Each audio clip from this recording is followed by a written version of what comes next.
प्यारे बच्चों, आप सबों का हमारे एपेक्स ऑनलाइन क्लासेस में स्वागत है। तो छात्रों, आज मैं आप सबों को संस्कृत में शरीर के अंगों के नाम शरीरस्य अंगानि बताऊंगी। तो चलिए छात्रों, हम सब सीखते हैं आज संस्कृत में अंगों के नाम। जैसे सबसे पहले है शरीर। शरीर को संस्कृत में क्या कहते हैं? तो शरीर को संस्कृत में शरीरम कहते हैं।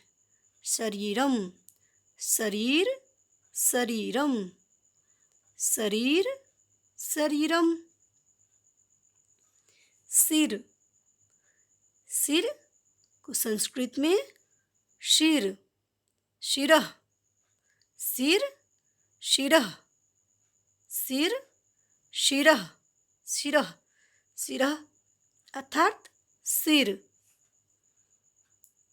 वैसे ही कान को संस्कृत में कर्णः, कान, कर्णः, कान को संस्कृत में कर्णः कहते हैं। कर्ण या कर्णः। आँख, आँख को संस्कृत में नेत्रम कहते हैं। नेत्रम, आँख, नेत्रम, नेत्रम अर्थात आँख। नाक, और नाक को संस्कृत में नासिका कहते हैं। नासिका, नासिका, नासिका का अर्थ हुआ संस्कृत में नासिका और हिंदी में नाक। ओठ, ओठ को संस्कृत में ओष्ठः, ओष्ठः, ओठ को संस्कृत में ओष्ठः कहते हैं। ओष्ठः। भौं, भौं को संस्कृत में भ्रूः, भ्रूः, भौं को संस्कृत में भ्रूः कहते हैं। भ्रूः, भ्रूः अर्थात भौं। बाल, बाल को संस्कृत में केशः कहते हैं। केशः, बाल, केशः, बाल, केशः, केशः अर्थात बाल। गाल, गाल को संस्कृत में क्या कहते हैं बच्चों? गाल को संस्कृत में कपोलः, क्या कहते हैं? कपोलः। गाल को संस्कृत में कपोलः कहते हैं। कपोलः, गाल, कपोलः। जिभ, जिभ को संस्कृत में जिह्वा, जिह्वा, क्या कहते हैं बच्चों? जिह्वा, जिह्वा, जीभ, जीभ को संस्कृत में कहते हैं जिह्वा। वैसे ही छाती को संस्कृत में क्या कहते हैं? वक्षः, वक्षः, संस्कृत में कहते हैं वक्षः, छाती। पैर, पैर को संस्कृत में कहते हैं पादः, पैर को संस्कृत में कहते हैं पादः, पादः अर्थात पैर। मुंह, मुंह को संस्कृत में क्या कहते हैं? मुखम, मुंह को संस्कृत में मुखम कहते हैं। मुखम अर्थात मुंह। हाथ, हाथ को संस्कृत में हस्तः, हाथ को संस्कृत में क्या कहते हैं? हस्तः, हस्तः अर्थात हाथ। हाथ को संस्कृत में हस्तः कहते हैं। हस्तः, हस्तः मीन्स हस्तः का अर्थ होता है हाथ। वैसे ही पेट को संस्कृत में कहते हैं उदरम, पेट को उदरम, पेट, उदरम, उदरम अर्थात पेट। गला, गला को संस्कृत में कंठः, गला को संस्कृत में कंठः कहते हैं। गला कंठः। वैसे ही दांत को संस्कृत में कहते हैं दंतः, दांत दंतः। दांत को संस्कृत में कहते हैं दंतः। एड़ी, एड़ी को छात्रों क्या कहते हैं संस्कृत में?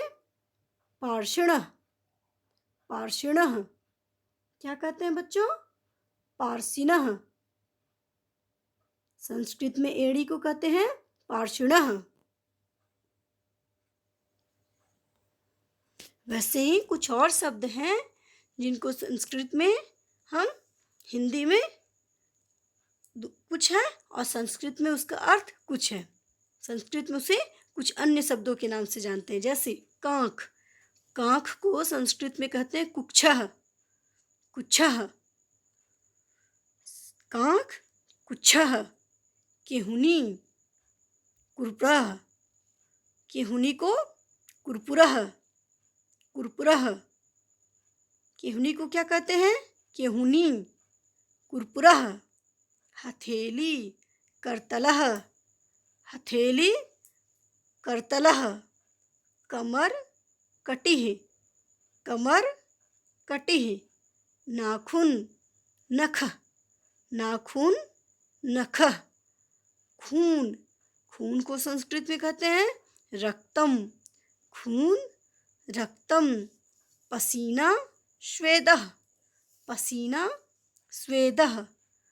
पलक को संस्कृत में कहते हैं पक्ष्मः, पलक, पक्ष्मः। कंधा को संस्कृत में कहते हैं स्कंदः, कंधा, स्कंदः। कलाई को मणिबंधः, कलाई को संस्कृत में कहते हैं मणिबंधः, मणिबंधः।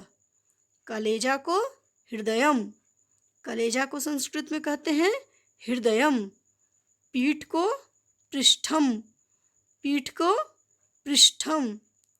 और हड्डी को अस्थि, हड्डी, अस्थि। आंसू, अश्रु, आंसू को अश्रु। चलिए पुनः मैं बता दूं एक बार फिर से आप सबों को।